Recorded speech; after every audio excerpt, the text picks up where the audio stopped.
रीमा, आपकी इसके ऊपर क्या राय है? एक के बाद हम एक देख रहे हैं, ख़ासकर ये जो साउथ एशियन ममालिक हैं, श्रीलंका, इंडोनेशिया, बांग्लादेश, अब नेपाल।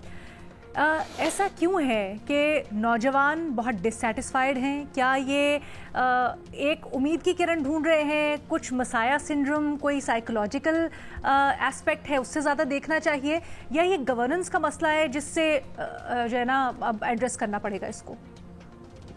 जी शुक्रिया लीना।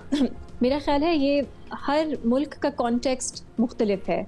सो मैं तो बहुत कॉशियस इस पे अप्रोच रखूंगी कि हम नेपाल को बांग्लादेश से कंपेयर ना करें और ना ही श्रीलंका को कंपेयर करें।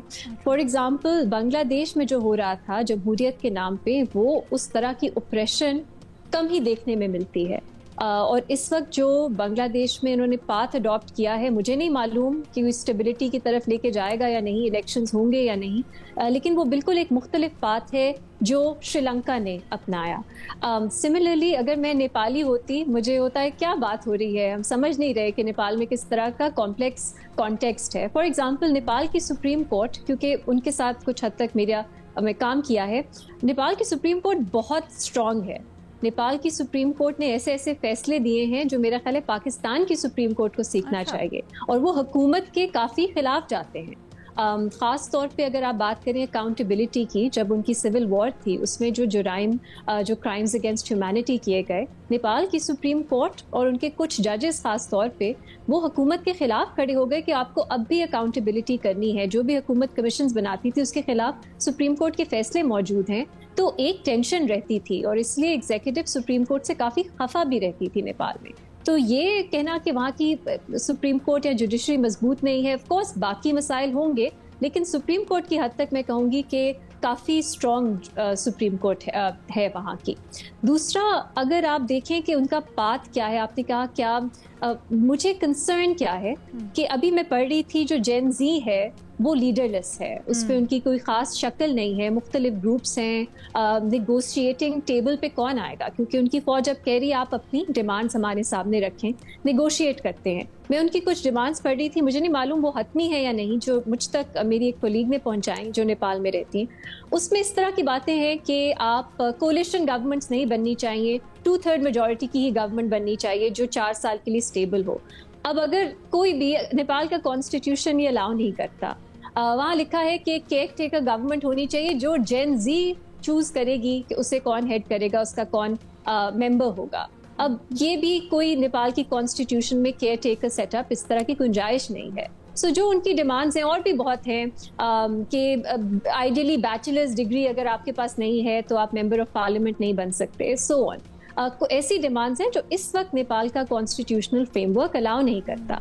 तो दूसरी बात, ये लीडरलेस जो है, अब एक तरह से आप कहें जेन ज़ी की मूवमेंट है, अब उनको ख़तरा ये भी है कि रॉयलिस्ट्स जो हैं वो उस पर काफ़ी हावी हो रहे हैं और वो बीच में आ गए हैं, और एक तरह से उन्होंने इस्तेमाल की है इसको एज एन अपॉर्चुनिटी अपने एजेंडा के लिए। तो इस वक्त सिचुएशन बहुत फ्लूइड है वहाँ पे। उम्मीद यही की जा सकती है कि कोई बेहतरी आए, लेकिन जो मेरी बात हुई है वहाँ पे अपने कोलीग से, वो सब काफ़ी कंसर्न हैं, क्योंकि इनिशियली जब प्रोटेस्ट हुए, ऑफ कोर्स नेपाल में बहुत ज़्यादा मसाइल थे, लोगों को ख़ास तौर पे नेपोटिज्म वो देख रहे थे और करप्शन, इससे बहुत ज़्यादा प्रॉब्लम्स थी। सोशल मीडिया का जो बैन था वो तो उसने इंस्टिगेट एकदम किया प्रोटेस्ट को। उसके बाद आई थिंक 19 यूथ उनको मारा गया गवर्नमेंट की तरफ से प्रोटेस्ट में, जो शुरुआत पीसफुल प्रोटेस्ट से ही हुई, लेकिन हुकूमत की तरफ से, अथॉरिटीज़ की तरफ से तशद्दुद इस्तेमाल किया गया। सो ये सब आपको जायज़ लगता है, लेकिन उसके बाद जो हुआ, जो इस वक्त, मैं ये अपनी बात करूँगी, पर्सनली मुझे एनआरकी से बहुत डर लगता है, और मैं पाकिस्तान के लिए भी यही कहूँगी, मुझे एनआरकी से बहुत डर लगता है। इसलिए जो इस तरह की रेवोल्यूशनरी जिसको नाम आप दे देते हैं, वहाँ पे भी जेन ज़ी कह रही है हमने तो रेवोल्यूशन हम ले आए, अब हम हकदार हैं कि हम फैसला करें कि केयर टेकर गवर्नमेंट में कौन होगा। मुझे इससे खौफ आता है। मैं ज़्यादा इंक्लाइंड रिफॉर्म की तरफ हूँ, लेकिन मैं समझती हूँ कि इस अप्रोच के साथ रेडिकल चेंज किस तरह आएगा, क्योंकि अक्सर सिस्टम्स जो होते हैं वो कैप्चर किए होते हैं। लेकिन मैं अपनी ही बात करूँगी कि मुझे लगता है वो फिर भी एनआरकी से बेहतर सिचुएशन है। उम्मीद की जा सकती है नेपाल में वो ना हो और कुछ रेजोल्यूशन की तरफ वो बढ़े जिसमें कम्प्लीटली सुप्रा कॉन्स्टिट्यूशनल कुछ ना हो रहा हो और एक जमहूरी तरीका ही अपनाया गया हो अब जाए, और ये ना हो कि जो इनिशिएट की गई थी मूवमेंट वो कैप्चर हो जाए उनकी तरफ से, जो मजीद नेपाल को माजी में घसीट के ले जाएंगे।